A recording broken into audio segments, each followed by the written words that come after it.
test. Hello, hello, sound test.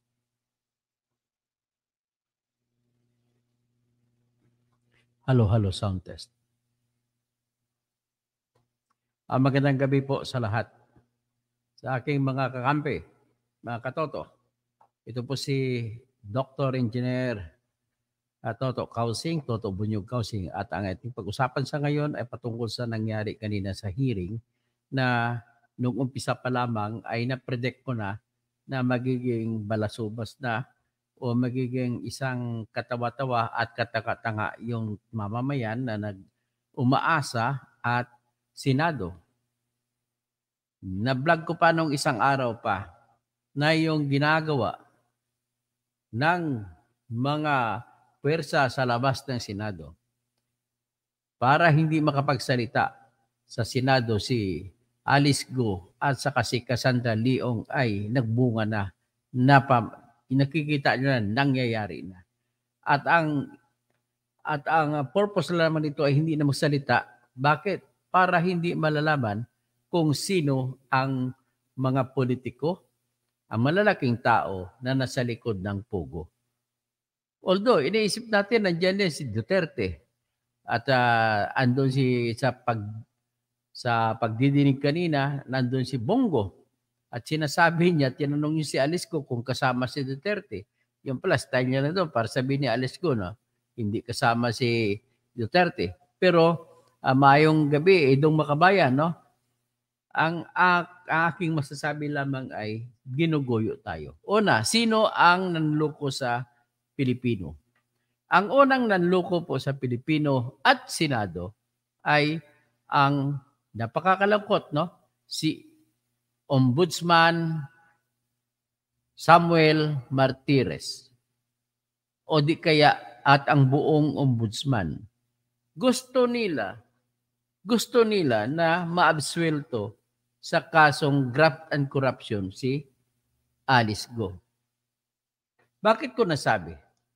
Ganito po yun.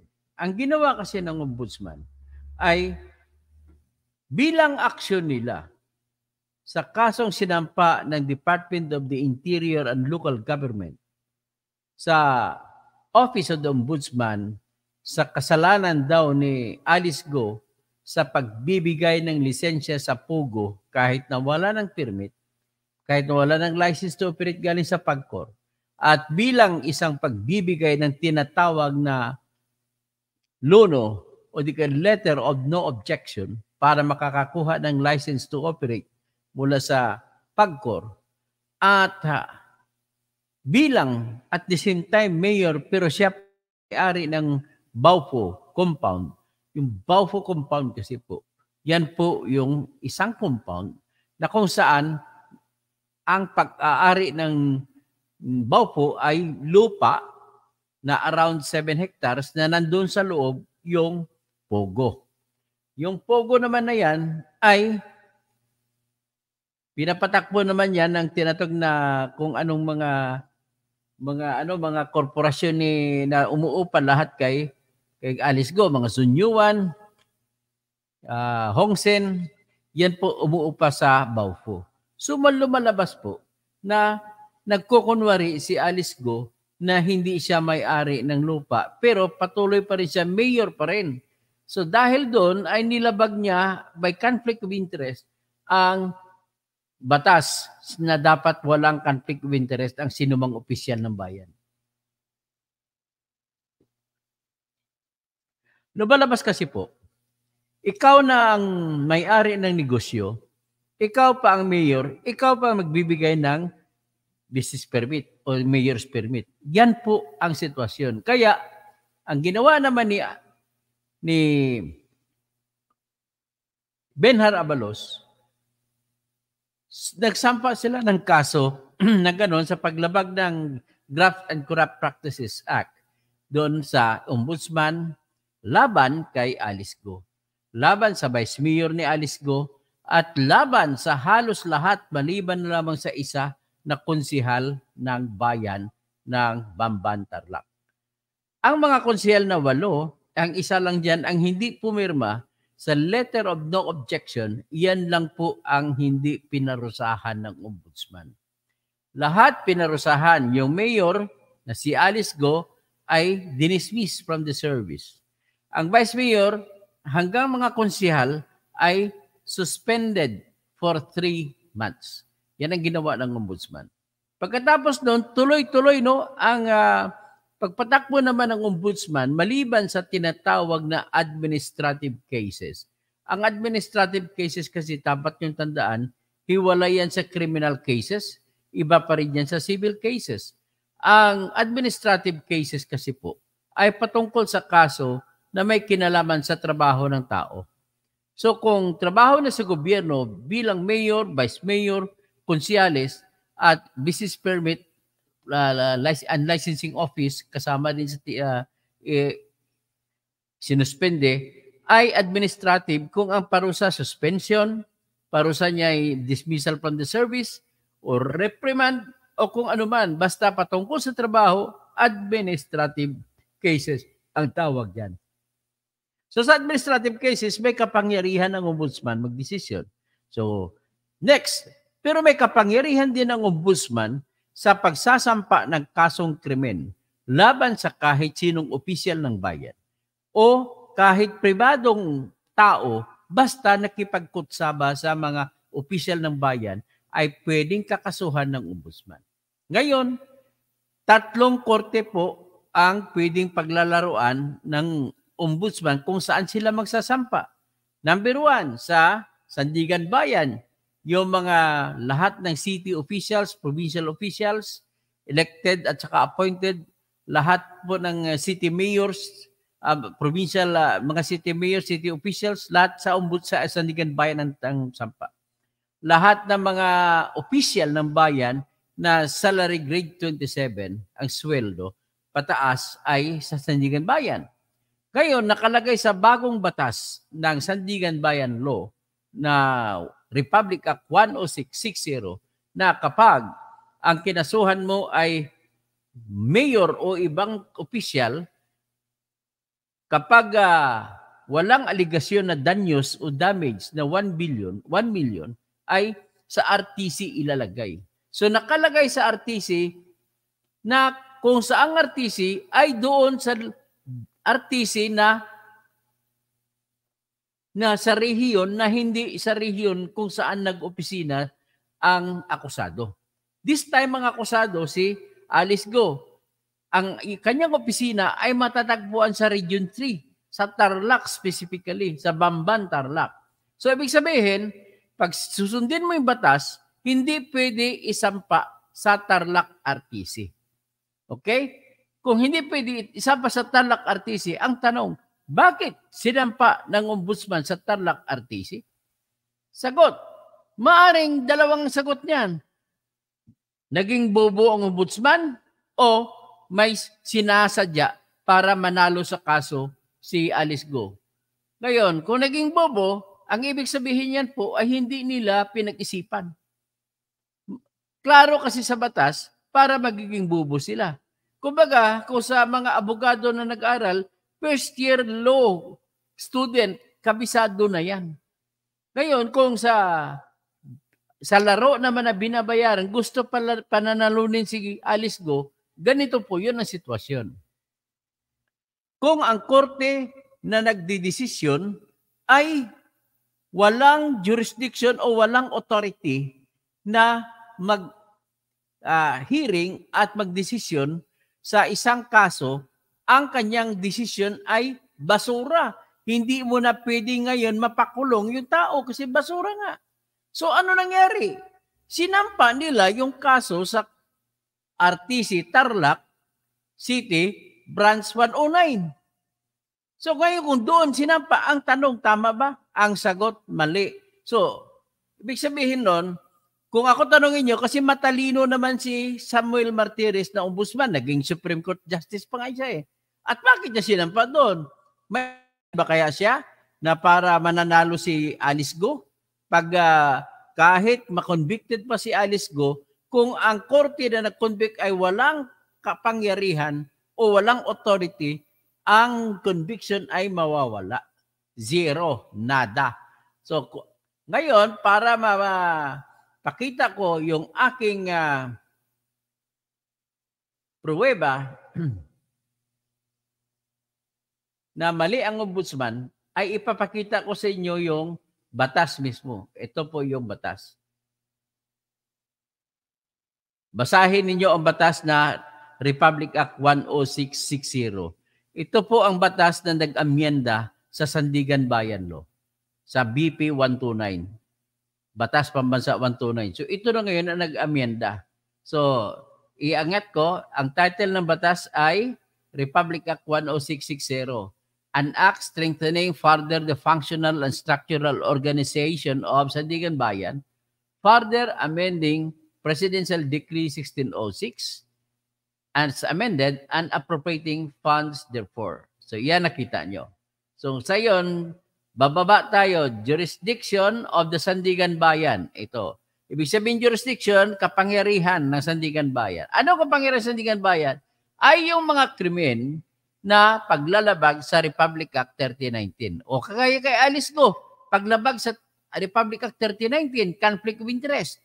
So as amended, otherwise known as Anti-Graft and Corrupt Practices Act, Republic Act 1379, and Chapter 2, Section 2, Title 7, Book 2 of the Revised Penal Code. So ibig sabihin, ito yung mga enumerations. Number 1, mga opisyal ng executive na umuupo sa mga pwesto kasama ng regional director o mas mataas pa, basta kaya ang kanyang sweldo ay tinatalaga na grade 27 o mas mataas pa. Okay? So sino-sino sila? A. Provincial governors, vice governors, members of the Sangguniang Panlalawigan and provincial treasurers, assessors, engineers, and other provincial heads. In other words, lahat ng opisyal sa probinsya. Next, city mayors, vice mayors. In other words, lahat ng opisyal ng city. Next, officials of the diplomatic service occupying the position of consul or higher. Ibig sabihin, dito kakasuhan yung mga ambassador, mga consul. Next, Philippine Army and Air Force colonels, naval captains. Dito sila kasuhan yung mga colonel na mga ating tinatawag na mga armed forces of the Philippines. So napansin nyo din, hindi kasama Philippine National Police? Hindi, pero nakalagay sa sunod. Sa letter E, officers of the PNP while occupying the position of provincial director and those holding the rank of senior superintendent and higher. So kung full-fledged colonel na ang ranko, doon ka pa rin sa Sandigan Bayan. Tapos city and provincial prosecutors and their assistants and officials and prosecutors in the office of the Ombudsman and Special Prosecutor. So doon din sila sa Sandigan Bayan. And next, presidents, directors or trustees or managers of government or the controlled corporation, state universities, educational institutions or foundations. So doon yan sila sa ombudsman pa rin yung mga, presidente ng UP, presidente ng MSU, presidente o sino mga opisyal ng mga eskwelahan, tsaka mga iba pang mga GSIS, SSS, PhilHealth. Next, mga membro ng Kongreso, mga congressmen, kasama din yan sila dyan. Dapat sa Sandigan Bayan ang kanilang kaso. Ang mga kasapi sa judiciary ay sa Sandigan Bayan din. Sabi sabihin, kahit sa municipal trial court or metropolitan trial court o municipal circuit trial court or municipal trial court in cities, dyan din sa Sandigan Bayan sila kakasuhan. Chairmen and members of constitutional commissions without prejudice. All other national local officials classified as grade 27 and higher under the Compensation and Position Classification Act of 1989. So doon sila sa Sandigan Bayan. Ang iba pa, other offenses or felonies o ibang mga krimen na kahit simple lang o may iba pang kasamang krimen na involving public official employees in subsection A. So subsection A doon, sa taas yung binabanggit natin na mga provincial governors, mga provincial officials. So next, mga provided that isa pa, civil and criminal cases filed pursuant to and in connection with Executive Orders number 1, 2, 14, and 10, ito yung tinatawag na PCGG cases. Tapos provided that the regional trial court shall have exclusive original jurisdiction where the information, number 1, does not allege any damage. O kung may damage man, less than 1 million. Sa kaso naman ni Alice Go, ay obviously nawala siya sa Sandigan Bayan. So, dahil hindi siya naka-enumerate ang municipal mayor, kundi city mayors lang. At dahil wala siya, tingnan naman natin ngayon sa kwalifikasyon kung may danyos ba. Ayon sa ombudsman, wala silang binanggit na damage, na hindi na damage, kundi tanging plain and simple na conflict of interest na nagiging graft and corruption at hindi naman ito bribery. So, ang nangyari sa kanila ay sinampa nila sa Kapas o sa Tarlac, RTC. So ngayon, ang tanong doon, saan ba nag-opisina si Alice Go nung panahon na nag-opisina siya? Di ba sa Bamban, Tarlac din yun? So mali yan. Kasi bakit? Itong sinasabi ng batas. I-highlight ko para mabasa ninyo. Subject to the rules promulgated by the Supreme Court, the cases falling under the jurisdiction of the RTC under the 6th section shall be tried in a judicial region other than where the official holds office. Ibig sabihin, sa rehiyon, Regional Trial Court, sa rehiyon, kung saan ay labas ng Region 3. Kasi Region 3 ang Tarlac. So nakita nyo na, binababoy tayo ng ombudsman. Ang ibig po sabihin dito, kung nanalo, halimbawa, convicted si Alice Go, ay hindi tatalab ang conviction dahil walang visa at walang visa dahil walang authority ang RTC ng Tarlac. Oh. Yan po. Kababuyan ang ginagawa sa atin. Hindi naman ako maniniwala na hindi alam ni Samuel Martires. Mga magtatalino mga yan eh. Magbabasa muna ako ng bago tayo lilipat sa isang topic. Everlingaw, matagal na po tayo ganito, Atty. Toto. Pag may malaki nagkasala, pipiestahan lang ng mga politiko sa Congress at Senate, di pa dapat batas muna, gawa sila. Pag may batas na bitay ay madali lang ang paglilitis. Paano mababawasan ang masasamang tao? Ang dami naman nila pinipirwisyo ng mga Pilipino. So, well, it shows na walang silbi ang ating mga Senado. Hindi nila alam anong gagawin. Mamaya, papakita ko kung bakit hindi nila alam ang gagawin nila. So, Wonder Mike, kung ganyan, Dr. Toto, panalo na si Alice Go, siguro talo na naman ang taong bayan. Ganon nga, mangyayari. Tapos, John Baldonado, magandang gabi. Mark Anthony Colles, ako naniniwala na sangkot ang administrasyon Marcos sa Pogo. Bakit magpunta sila Abalos at Marbil?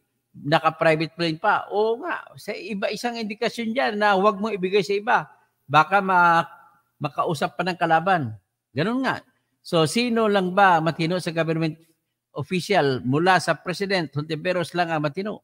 Okay? So, Joey, good PM, Attorney Kausing. Lino Cordero Salazar Jr., yung kay Maharlika at kay Roque. Iwatani JP. Good evening po, Engineer Toto Kausing. Pera-pera lang po alam ng alagad po ni Kibuloy, yan, ombudsman. So, tapos si Alfred Para, malamang may sabwatan ng ombudsman at ilang kawani ng gobyerno para mapawalang bisa ang kaso ni Alice Go. Sunod, Pastora Raila, Shalom. Willie yun, dapat po kayo sir sa Senado. Virgilio del Rosario, ang mga senador ang pinaglalaroan ni Go, hindi umubra ang paglalandi ng mga senador. Tigilin na lang ninyo ang hearing na parang circus. At ang nangyari po ay hindi in aid of legislation, kundi in aid of election. Bakit nandoon yung magtatakbo? Si Bong Revilla nandoon, si Tol Tolentino nandoon, si Bato nandoon. Oh, sino pa nga nandoon? Lahat ng tatakbo nandoon. Si Liz Pragada Tindok, kakaumay na si Alice, Minda Ballesta Gahi, from Rome, Italy, stay safe, Dr. Engineer Toto Kausing, Antonio Buensuceso, Babuhay, Oscar Villaroman, Alfred Para, Anita Hapon. Good evening po, Engineer, Dr. sa Senator Toto Kausing Bujog. Salamat naman. Natsimpuhan ko live vlog mo ngayon. God bless. Marvin Ruiz, I vote Toto for Senator. Isabel Naismith, good evening from California, Mr. Toto. Willie Yu, ano kaya talaga ang kakayanan ng batas ng Pilipinas? Mukhang walang binatmat ating batas laban sa mga mandarambong. Ed Micalier, Pogo Boys, Duterte, Michael Yang, Bongo, Alice Go, Gao, Rocky, etc. John Patrick Timesa, good evening attorney, iba talaga ang powers ng mga may pera. Kapag nahuli, smooth lang. Ano kaya ang senaryo kay Bantag kapag siya naman ang hulihin? Sunny Aguilar, good PM po Sir Toto. Antonio Aban, good evening, Senator, to be Toto Kausing. UPAC, you Filipino, against crime and corruption, magkano kaya binigay ni Attorney David sa OMB? Ganyan ang trabaho, magbibigay ng pera sa OMB as a parking fee. Delaying tactic na si Attorney David. Ed Micalier, Damay sa Pugo, Duterte, Michael Yang, Baby Luz Zamudio, present po. Frederick Floro, Iloro, good PM, Idol Toto Kausing, the best senator. Sa masang Pilipino, good health, God bless, at ingat po lagi. Emily Siason Romero, good evening. Indian Toto Kausing, kaya natin to watching from Navotas, kasama kababayan ni Jimpoy Baltasar. So, Edong Makabayan, to maayong gabi. Okay. So, yan, nakikita ninyo yung kabulukan na ginagawa. Ano ba talaga ito? Bakit ganun na lang tayo? Dagdagan mo pa yan na bakit hindi nakailangan si Abalos at saka si Marbil na pumunta doon sa Indonesia. Tanging NBI agents lamang ay pwede na sumundo. Bakit sumama pa sila? Ibig sabihin yan po, may interest sila pinaglalaban na ayaw nila na maunahan sila ng iba at baka iba pa ang sasabihin ni Alice Go. Ganon po ang mangyari niyan. So noon pa nabanggit na po ni Sir Toto Kausing tungkol sa mayor ng Sual.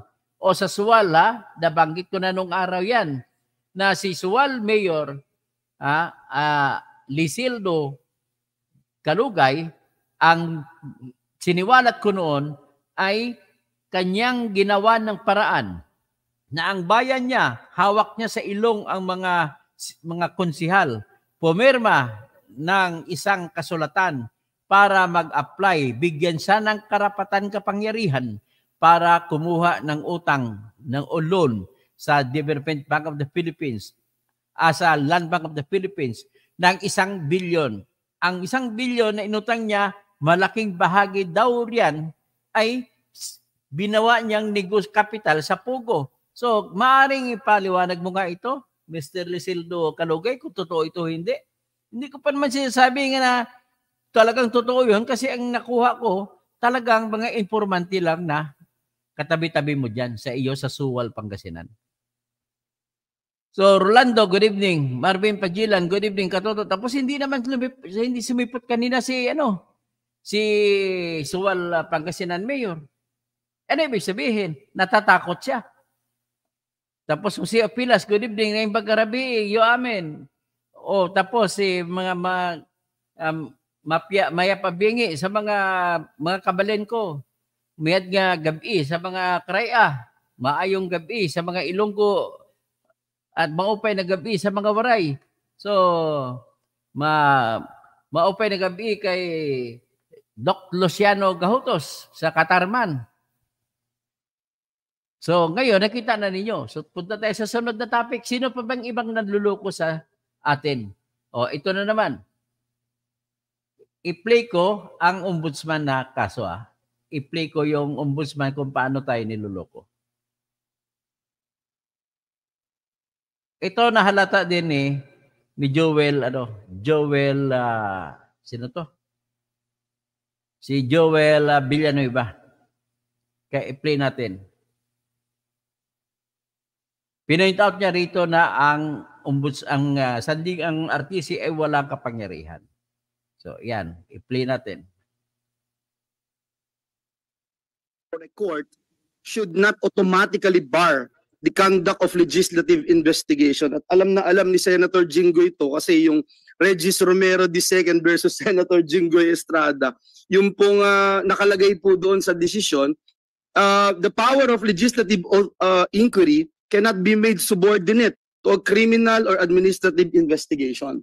And so I remain steadfast with that position, Madam Chair, and let me place it into the records that it should not that we have jurisdiction, Madam Chair. Considering also that we were the first one who issued the warrant of arrest, Madam Chair. And last but not the least, before we start, I know everyone wanted to ask questions. I wanted to raise this, and considering that we have Senator Francis Tolentino and Senator Racoco Pimentel with us here today, if you look at RA number 100660, this is an act strengthening further the functional and structural organization of the Sandigan Bayan, further amending Presidential Decree number 1606. It states there, Madam Chair, section, what's that particular section? Section 5, if I'm not mistaken, Madam Chair, that the regional trial courts shall have exclusive original jurisdiction where the information does not allege any damage to the government or any bribery. Letter B, alleges damage to the government or bribery arising from the same closely related transactions or acts in amount not exceeding to 1 million pesos. So yun po yung nangyari, no? But, Madam Chair, it should not be the Capas Regional Trial Court, but a different court should handle the case of Miss Alice. Under Republic Act number 10660, Madam Chair, it states there that cases, and we talk about it on the sidelines with our minority leader, it says there, cases falling under the jurisdiction of the Regional Trial Court under this section shall be tried in a judicial region other than where the official holds office.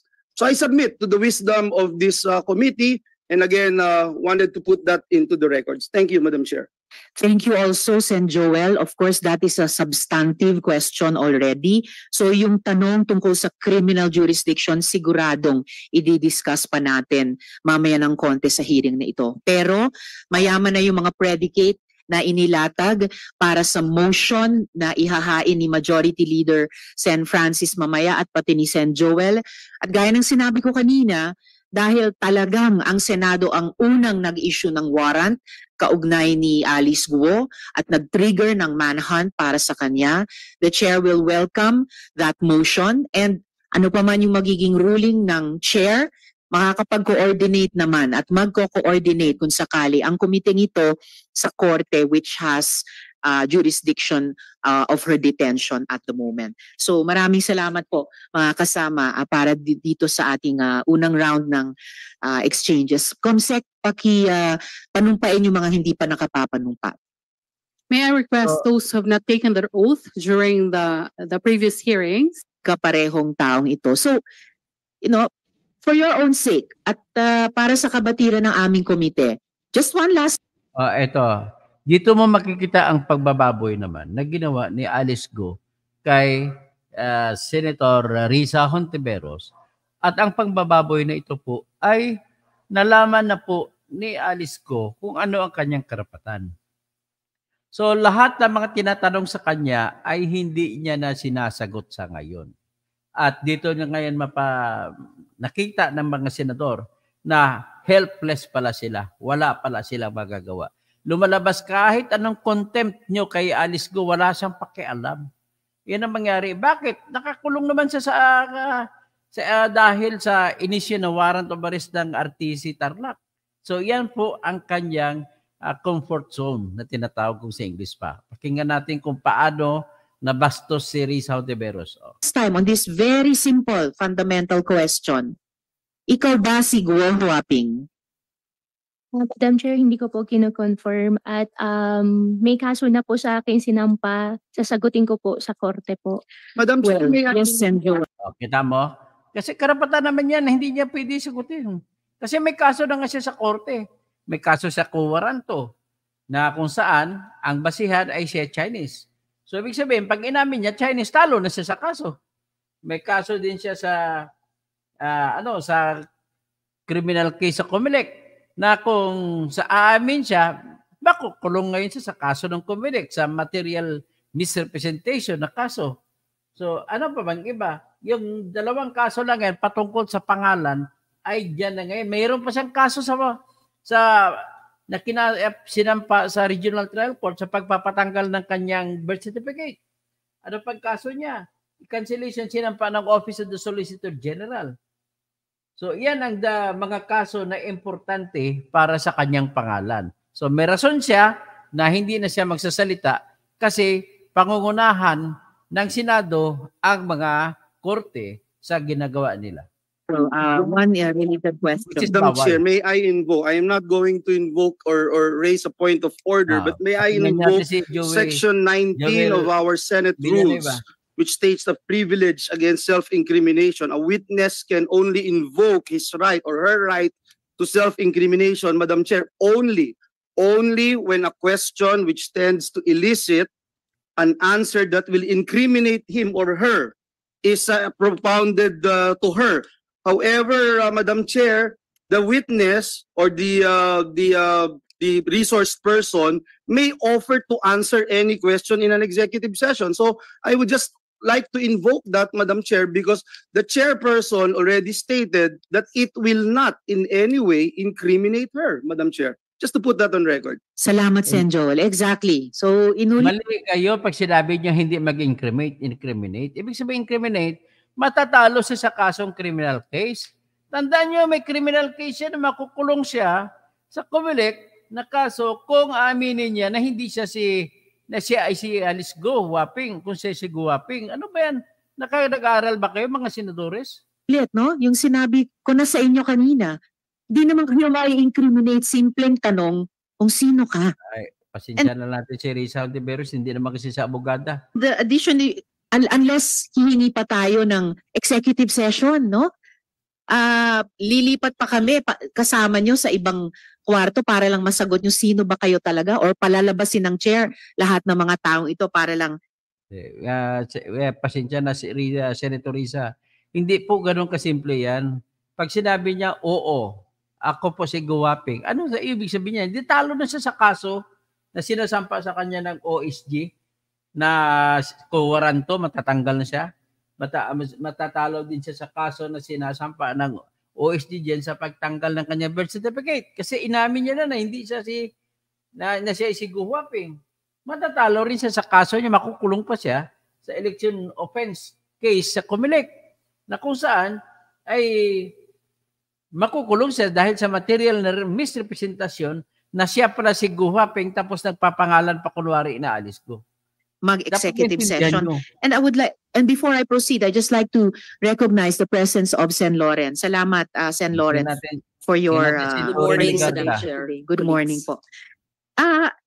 Miss Alice, gusto kong ipaalala sa'yo na ayon mismo sa Korte Suprema, in the case of Office of the Court Administrator versus you, quote, the right to self-incrimination does not prohibit legitimate inquiry in non-criminal matters. So yung tanong na, sino ka ba?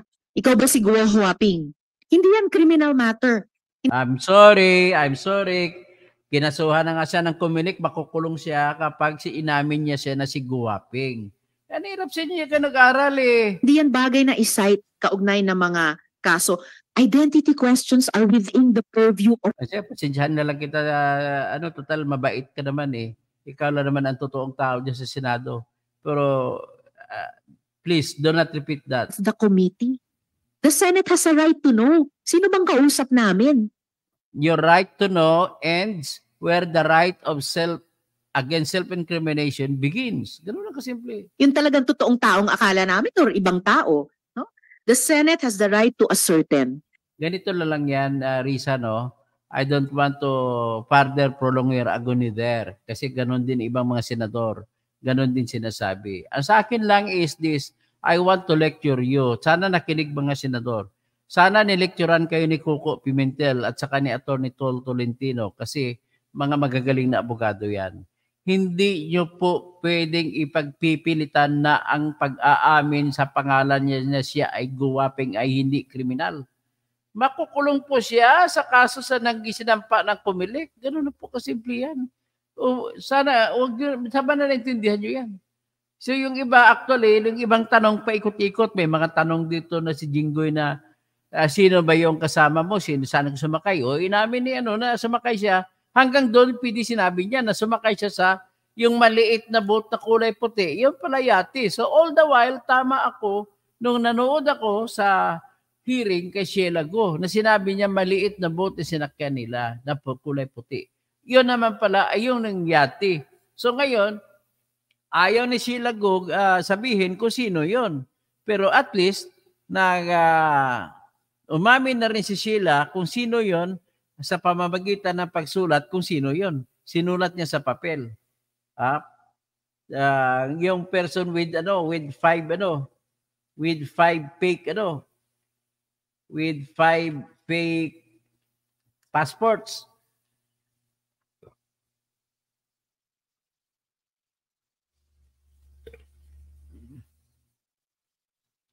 Na official ng Pugo.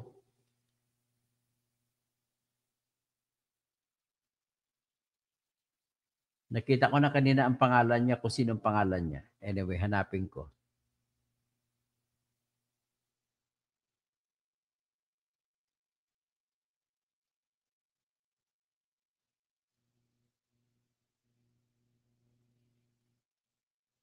So anyway, ang pangalan, yun lang problema ko, no? Ang pangalan ay hindi ko nakuha.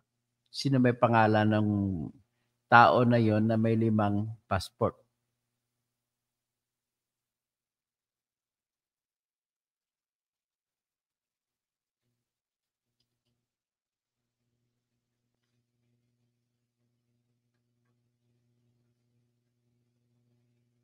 So, ito, pangalan niya. Ang pangalan ng tao na may 5 passport ay si Xiao Xiang. Si Huang Xiang pala, Huang Xiang, na kasama sa Pugo ni Alice Go.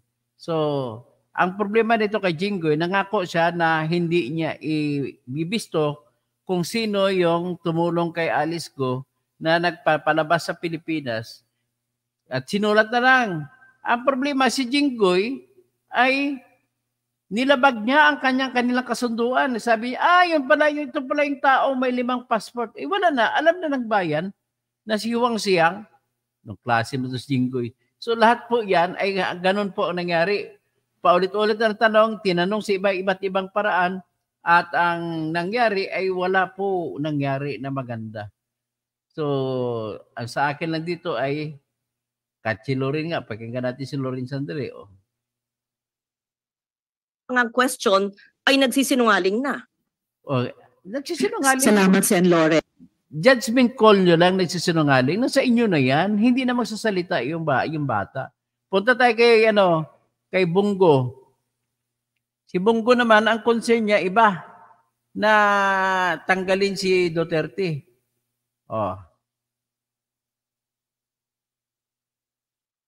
Ayan, si Bungo Sa pagkakilala ko po sa nakita ho namin. Take 5 minutes sa first round natin and the chair will take the last minute. You have the floor, Sen. Bongo. Salamat, Madam Chair. Si Bungo. Nandito tayo ngayon, no? Para malaman ng katotohanan. Tandaan natin na ang katotohanan lang ang kakampi at poprotekta sa iyo, Miss Alice Go. Huwag mo sayangin yung oportunidad na binigay sa iyo namin dito sa Senado. Just tell the truth. Yung totoo lamang po. Kasi dahil sa pagiging evasive mo noong mga nakaraan hanggang ngayon, kung ano-ano na pong mga insinuations, haka-haka, chismis at conspiracy theories ang kumakalat, marami na pong nadadamay na mga inosente, pati po si former President Duterte ay kinokonekta sa iyo. Ayoko na sana bigyan ng panahon ng mga chismis, pero since nandito ka na at cited in contempt ka na, ayaw mo rin naman sagutin ang mga tanong ng mga kasamahan ko rito, mabuti nang klaruhin mo ang iba't ibang mga aligasyon. Total, di naman ito connected sa mga kaso mo. I'm here not to defend former President Duterte, but to tell the truth. Sa pagkakilala ko po sa kanya, knowing former President Duterte for the longest time when he was still the mayor of Davao, hindi talaga pumapayag ng illegal yon. Nung mayor siya, binalaan nga niya mismo yung parating naliling sa kanya na si Michael Yang sa Davao. Nagnegosyo yan doon, pumunta, early 2000 pa siguro. Nagdala yan ng bayong, nagninegosyo ng mga cellphone, meron siya maliit na paninda. Kwento na Sinabihan naman niya yan, Bungo. pag nagnegosyo ka ng illegal dito, ibabaon kita ng buhay dito. So, ibig No. sabihin, ayaw niya po ng illegal ni dating Pangulong Duterte. Lalo na nung naging presidente po siya, ayaw niya ng illegal sa kanyang pamumuno. Ako rin po mismo ay saksi rito, no? At for the record po, lahat ng gumagamit ng pangalan niya o ng pamilya niya o malapit sa kanya, parati niyang sinasabi, consider it denied. Huwag kayong maniwala kasi marami talagang gumagamit ng pangalan nung panahon na nasa pamumuno pa siya. Marami pong mga name dropper na gumagamit ng pangalan. Huwag po kayong maniwala. Pag ginagamit po ang pangalan, masama po ang intention yan. At ako po ay mismo, noon pa, against po ako sa Pogo. Pag apektado na po ang peace and order. For the record, ayaw ko ta rin ng Pogo. Lalo-lalo na po pag nag-aasik na po sila ng lagim, dyan po mismo sa mga condominium, dito, sa may malapit lang sa atin. Kita mo nagkakalat sa mga kondo, naghahasik ng lagim. Pag compromise na po ang peace and order, ako mismo, ayaw ko po. I am against sa Pogo. Matagal ko na pong sinasabi yan. At lastly, to Miss Alice, kung may intention ka bang magsabi ng totoo dito, please lang po, sabihin mo na yan lahat. Yung totoo lamang po. Kung rerespetuhin ka pa dito, huwag kang maging evasive. Sabihin mo lang yung totoo. Huwag kang tumakas, huwag kang magsinungaling. Just tell the truth. Yung totoo lamang po. Salamat, Madam Chair. Salamat kaayo, Senbong. Yun lang. Nag-recite ka lang na walang involvement si Duterte sa ano. Pero ipakita ko sa iyo. Ano ba ito? Ipapakita ko sa iyo. Ano ba ito ba, Bungo? Kung hindi involved si Duterte kay Alice Go, tingnan mo ito. Ano ba ito? Yan. Ano ba yan? O yan, si Alice Go, katabi si Duterte, oh.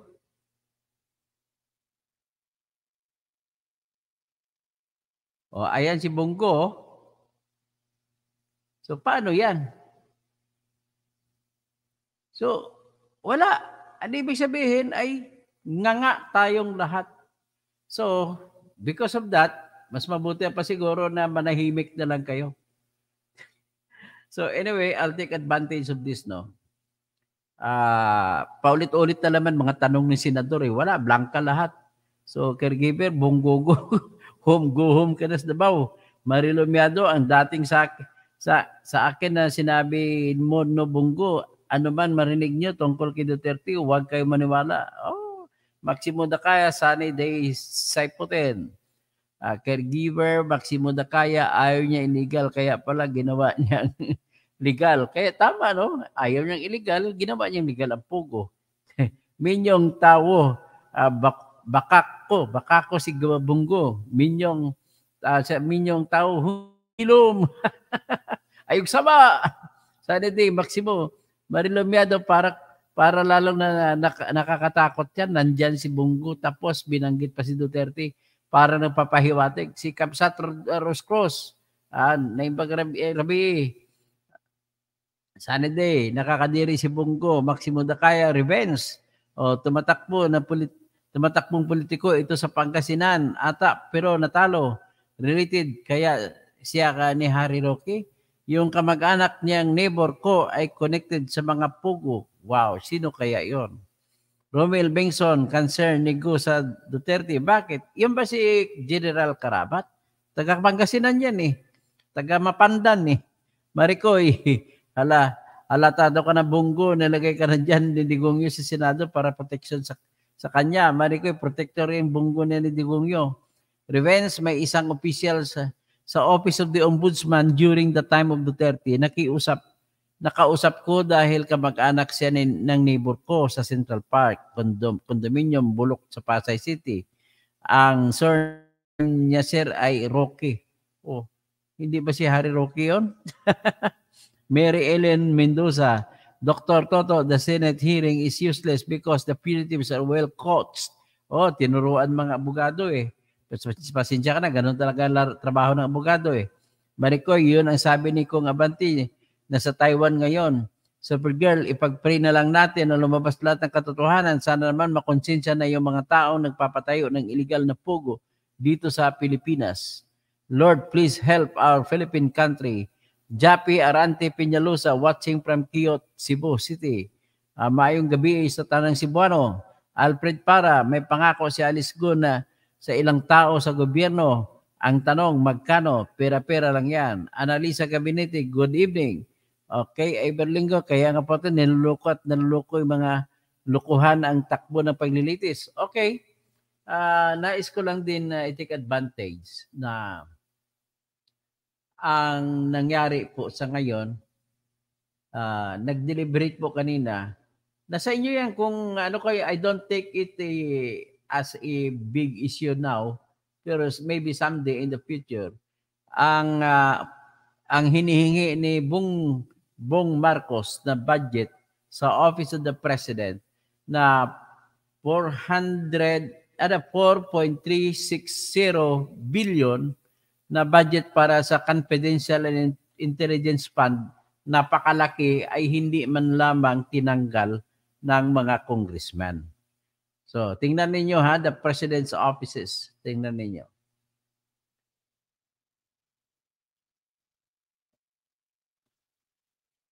Oh, at least ito, mayroon akong resibo na ipapakita sa inyo.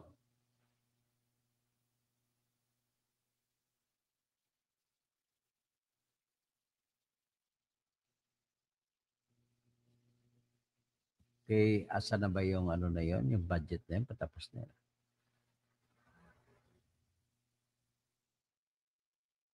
Ito ay ang budget na hiningi ay hindi man lang tinapyasan. 4.6 billion ang budget ni Bongbong, same as last year and 2022. Ang budget sa confidential and intelligence fund. At saan naman nagagastos? Napupunta ba sa tama? Yan. Yan ang tanong ko. So, yan o. Yan. I-highlight ko lang confidential and intelligence fund. Ang total niyan is 4,560,000. Yan ang naka-highlight. Bakit kaya pinayagan yan? Nagaginagastos ba? Hopefully, napupunta. Ang tanong ko, noong 2023 at 2024, saan napunta yung budget na yan? Kasi ganun din ang budget na binigay sa kanya, 4.56 billion pesos. So, yan ang problema natin. Saan ba napupunta yan? Ayan, 2022, 4.560 billion. Confidential fund sa intelligence fund. 2023, 4.56 billion.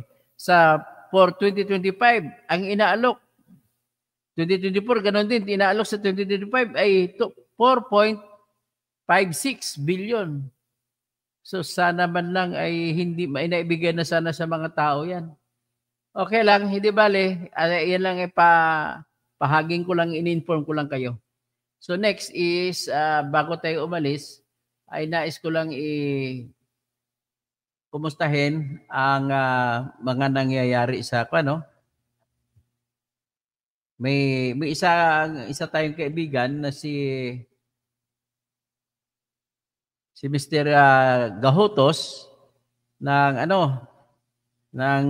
Katarman, no? Kabunyog sa Katarman. Ang kanyang reklamo ay parang kinakalbo na ng mga kontraktor ang mga lugar nila doon sa sa Katarman at bumabaha.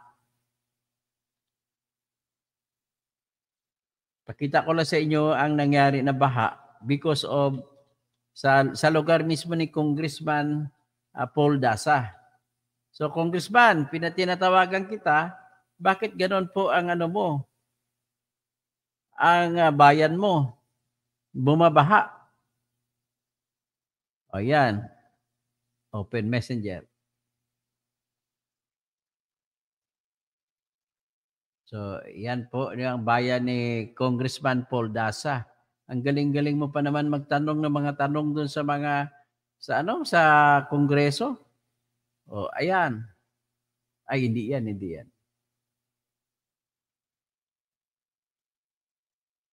Share screen.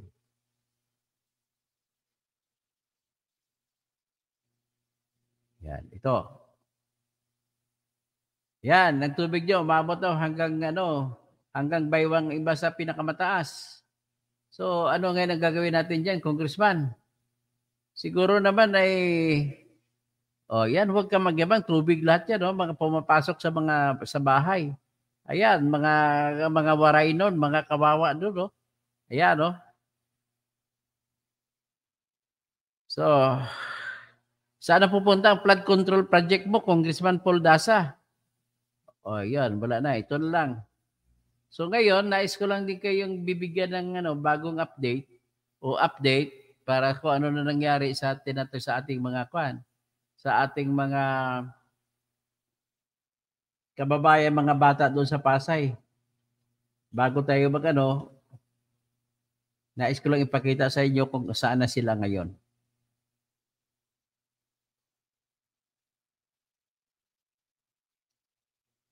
Saan ba sila ngayon? Ito. Kanina Ako. Thank you, sister.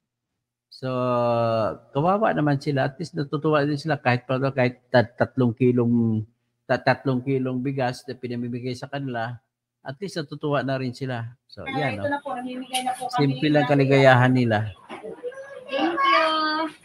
So, mga 3 kilong bigas yan. Yan po mga tatay ng mga bata na nawala ng bahay. Na nadimulis. Na pinadimulis ni Mayor Amy Acoste Calixto Robiano. Na nilabag niya ang Section 28 ng Republic Act 7279. At ang pamamaraan sa kanyang paglabag ay sa pamamagitan ng hindi pagbibigay ng relokasyon sa mga taong ito bago niya payagan ang tinatawag na demolition. Ganon po ang batas. Kapag hindi ginawa ng mayor, mapakukulong siya hanggang 6 na taon. So ganon na porsige namin, na-prepare na po namin matatapos ng reklamo laban kay Amy Calixto kasi ang kaso ay hindi lamang sa paglabag po sa tinatawag na Public Act 7279 o UDHALO ay kung hindi sa child abuse din sa mga bata. Okay, so hanggang dyan na muna tayo ngayon mga kaibigan at magandang gabi po sa lahat. Sunny Day, binibira mo siya nito, baka hide ka niya. Si Sunny Day. Braxin, nandun din lagi si Superman. Pag wala siya live, sino may Superman?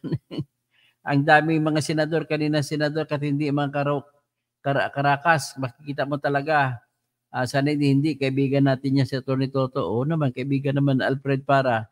Hanggang dyan lang muna tayo ngayon sa Siputin, 3.1 billion GSIS premium remittance at loan amortization ng DepEd. Sa DepEd, maraming itong asikasuhin, pero pahaging lang, magkakaroon na po ng hearing at oral argument sa Supreme Court patungkol po sa 90 billion na pera ng PhilHealth na kinuha nila ni Recto at saka ni BBM. Na bakit nila kukunin ang pera ng PhilHealth na para sa mga ospital naman yon? Kasi naubos na po ang pera ng pamahalaan sa ginagamit na pamimigay ng ayuda. 1 billion mahigit kada probinsya ang binibigay nila, binibitbit. Nakaila na ba sila? Pinakahuli ata na dinalhan nila ng 1.2 billion ay yung Davao del Sur. So, kayon, pagka ganon, lagi Palawan, pumunta rin sila, tag 1 billion, namibigay tag 10,000. Yung mga taong hindi nangangailangan, binibigyan. Yan ang mali. Ayuda, politics na yan ang nangyari sa atin. Dapat buwagin na yan. At kung ako, magiging senador, ay sinasabi ko sa inyo, ipopropose ko pa yung batas na kung saan magkaroon ng 1 trillion fund, 1 trillion na pundo. Tatawagin ko yun na Housing Economic Rebellion. At kung saan bawat pamilya ay papautangin na walang interest ng 100,000 pesos. At turuan sila magnegosyo at ang negosyo sa lahat ng mga hindi nakakaalam ay Bili, magiging capital nila yan. Kung gusto nila, bibili sila ng shares of stock sa Jollibee, sa KFC, sa McDonald's, sa Chowking, sa Mang Inasal, para ang pera nila ininegosyo tapos babalik sa kanila. At ang kalahati, pwede naman buuin natin ang lahat ng mga maunlad na mga prangkisa at pati yung mga prangkisa na franchise. Yan bawa, Master Siomai, bibigyan sila ng mga prangkisa sa kapital ng 100,000 kada pamilya, 10 million families po ang magbibenepisyo. At kung maibabalik nila, another 10 million families ang magbibenepisyo. So programming lamang po yan na nakikita ko na sa loob ng isang taon ay kayang bayaran ang 100,000 na utang na walang interest. So supervised diyan kasi mumonitorin at ang ang tanging aprubahan na pamamaraan ng pagninegosyo nila ay yung ganito. Halimbawa, ikaw gusto ba maging may-ari ng San Miguel? Okay, gobyerno ng San Miguel at nagninegosyo yung San Miguel, pag kumita ang San Miguel Beer, ay kikita ka rin. Ganun lang ho kasimple. Hindi mo na kailangan maging magaling na negosyante. Pero kung gusto mo pa magnegosyo, ang kalahati siguro ng 50,000 o whatever, ay bibigyan ka ng maliit na mga franchise, mga business. Kung gusto mo kagaya ng Master Siomai, o yung Chokes to Go, o kung ano ng mga manok, mga andoks, baliwag, o di kaya sa Senior Pedro, o kaya mga Kini Rogers, sa mga Bisaya, Kini Rogers. O ganun po ang aking economic planning. Hindi po natin kayang turuan ng mga Pilipino kasi negosyo, natural natin na may bihira lamang ang marunong magnegosyo.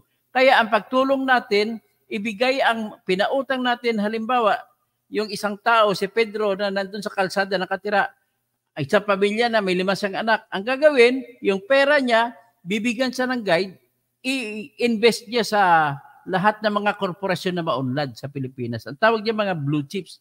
Okay? Yan po ang aking trabahuin kung ako po ay sa palaring mananalo po kay Senador. Wala na akong ibang pangarap sa buhay kundi angat ang buhay ng tao at ang sukatan po sa kaunlaran ng isang bayan ay may makikita ka ba na natutulog sa kalsada? Sa Pasay, napakarami. Pero kaya matanggal na yan, ito na ang gagawin natin na programa. Hindi pwede yung ayuda, bibigyan mo 3,000 sa 3 buwan. Kaya ba yan? Ganun lang kasimple. Mamigay mo lang kayo, kulang-kulang. Okay, hanggang dyan na lang tayo. Ikaw ng partner ko, Sandy, kay Mamsi, mawawala ka pa. Pres Perez, Sheriff Fredo, Toto Housing for Senator, Braxi, Dora, si Sunny Day, malditang Dora. Oy, kumusta? Sunny Day, Sheriff Fredo, Let's Vote, Toto Housing, Braxi, Jamail Ali, pero di po ba ang RTC Tarlac hindi dapat mag-assume ng jurisdiction? Ang problema, ang RTC Tarlac, naguyo din. Hindi baka hindi natin alam, baka yung judge dyan ay kakampi rin. Siyempre, di ba? Anong nagagawa ng pera? Ni Alice Go. Braxi, sino pa? Sheriff Fredo, ang dami mong senador kanina. Okay. Hanggang dyan lang muna tayo lahat, no? At isang magandang gabi po sa inyo, lalo na kay Alice Go!